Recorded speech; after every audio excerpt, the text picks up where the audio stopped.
জন্মের আগে মৃত্যু দিয়েছে জন্মের পরে ভয়, সকালে বিকালে শরীর রাখলে লুকিয়ে বাঁচতে হয়।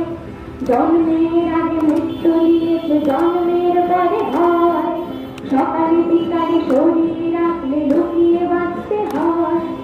যদি দুর্যোগ হয় কোনোভাবে অসাবধানের বসে, 2 বছরের দোষীটা তুই তোরই কিন্তু দোষে